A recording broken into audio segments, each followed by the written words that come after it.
Life is not a simple journey. It is also a lesson. சில பேர் லைஃப்ல நேரா போயிட்டு அவங்களோட கோலை அச்சீவ் பண்ணுவாங்க. ஆனா சில பேர் அவங்களோட பாதையிலிருந்து தடுமாறி தப்பான வழிக்கு போவாங்க. இந்த கதையில சுஜி அவளோட லைஃப்ல நேரா போறாளா இல்ல தடுமாறி போறாளா, அந்த தடுமாற்றத்துல இருந்து மீண்டு வராளா இல்லையா அப்படின்றத இந்த கதையில பார்க்கலாம் வாங்க.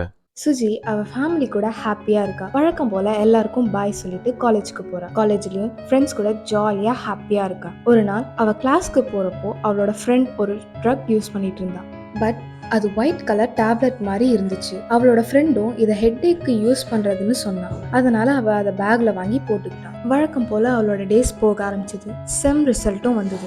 நெக்ஸ்ட் டே சுஜி ரொம்ப சோகமா அவ கிளாஸ்க்குள்ள போறா. அப்போ அவ ஃப்ரெண்ட் என்னாச்சுன்னு சுஜி கிட்ட கேட்டா. சுஜி அதுக்கு அவளோட மார்க்ஸ் கம்மியா இருக்கிறதுனாலையும் அதுக்கு அவங்க அம்மா அவளை ஹார்ஷா திட்டினதையும் அவளை அடிச்சதையும் பத்தி அவகிட்ட சொல்லி ரொம்ப டிப்ரெஸ்டா இருக்குன்னு சொன்னா. அப்போ அந்த ஃப்ரெண்ட் அவ கையில ஒரு டேப்லெட்டை கொடுத்து இதை சாப்பிடு, உன் டிப்ரெஷன்லாம் பறந்து போயிடும்னு சொன்னா. ரெண்டு பேரும் அந்த டேப்லெட்டை சாப்பிடுறாங்க. அது ட்ரக்னு தெரியாம சாப்பிடுற சுஜிக்கு அது மெடிசன் இல்லைன்னு மட்டும் தெரியுது. ஆனாலும் ஒரு ஹாஃப் அன் ஹவர் அவளோட டிப்ரெஷன் எல்லாம் மறந்துருந்ததுனால அவளுக்கு அது ரொம்ப பிடிச்சிருந்தது. ஈவினிங் காலேஜ் விட்டு வீட்டுக்கு போனான். சுஜி யார்கிட்டயும் பேசாம அவளோட ரூம்க்கு போய் கதவை மூடிக்கிட்டா. அப்போ அவளுக்கு அவங்க அம்மா திட்டினதும் அடிச்சதும் ஞாபகம் வருது. மறுபடியும் டிப்ரெஷனுக்கு போறா. அப்போ அவளுக்கு அந்த ஒயிட் டேப்லெட் ஞாபகம் வருது. அவளுக்கு டெம்ப்ட் ஆகுது. சோ ஒரு டேப்லெட்டை எடுத்து சாப்பிடுறா. அதோட நிறுத்தாம நெக்ஸ்ட் டேப்லெட்டையும் சாப்பிடுறா. அந்த டைம்ல அவங்க அம்மா கதவை தட்டுறாங்க. சுஜி பயத்துல அந்த டேப்லெட்ஸை ஒளிச்சு வச்சுட்டு கதவை திறக்கிறா. அவங்க அம்மா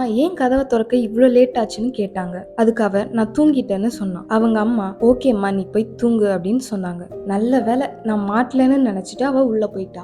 அதுக்கப்புறம் அவ டெய்லி ட்ரக் கன்சியூம் பண்ண ஆரம்பிச்சிட்டா. அதுக்கு அடிக்ட் ஆன சுஜி வெளி உலகத்தையும் சரௌண்டிங்கையும் மறந்து அடிக்ட் ஆகுறா. சுஜியோட வீட்டுல எல்லாரும் அன்னைக்கு வெளியில போலான்னு சொன்னாங்க. சுஜி மட்டும் நான் வரலன்னு சொன்னான். அவளை டிஸ்டர்ப் பண்ண கூடாதுன்னு அவளை வீட்லயே விட்டுட்டு போயிட்டாங்க அவங்களோட ஃபேமிலி மெம்பர்ஸ். வீட்டுல தனியா இருந்த சுஜி ட்ரக் இன்டேக் பண்றது ரொம்ப அதிகமா எடுத்துட்டா. ஒரு கட்டத்துல டேப்லெட்ஸ் எல்லாம் காலி ஆயிடுச்சு. அதை ஏத்துக்க முடியாத சுஜி பைத்தியம் மாதிரி கத்தி வீட்டுல எங்கேயாச்சும் ட்ரக் இருக்கான்னு தேடி பாக்குறா. ஆனா அவளுக்கு ஏமாற்றம் தான் கிடைச்சது. அதனால வெக்ஸ் ஆன சுஜி பைத்தியம் பிடிச்ச மாதிரி சோஃபால உட்காந்துட்டு இருந்தா. அப்போ வெளியில போன அவளோட ஃபேமிலி மெம்பர்ஸ் மறுபடியும் வராங்க. வந்து காலிங் பெல்ல அடிக்கிறாங்க. பெல் சத்தத்தை கேட்ட சுஜி டோரை ஓபன் பண்றா.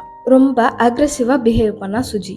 அவங்க அம்மா அவளை எப்படியோ சமாதானப்படுத்தி தூங்க வச்சுட்டாங்க. நெக்ஸ்ட் டே டாக்டர் கிட்ட கூட்டிட்டு போனாங்க. அப்போ டாக்டர் அவ ட்ரக் அடிக்ட்னு சொல்றாரு. சுஜியோட ஃபேமிலி மெம்பர்ஸ்க்கு ரொம்ப ஷாக்கிங்கா இருந்தது. அவ இப்பதான் ஃபர்ஸ்ட் ஸ்டேஜ் ஆஃப் அடிக்ஷன்ல இருக்கிறா. சோ அவளை கியூர் பண்ணிடலான்னு டாக்டர் ஒரு ஹோப் கொடுத்தாரு. கம்ப்ளீட்டா ரெக்கவர் ஆன சுஜி அதுக்கப்புறம் நிறைய ட்ரக் அவேர்னஸ் கேம்பெயின் பண்றா. அது மட்டும் இல்லாம அடிக்ஷன்ல இருந்து ரெக்கவர் ஆயிட்டு இருக்க பேஷண்ட்ஸ்க்கு தெரபிஸ்டாவும் சர்வீஸ் பண்றா.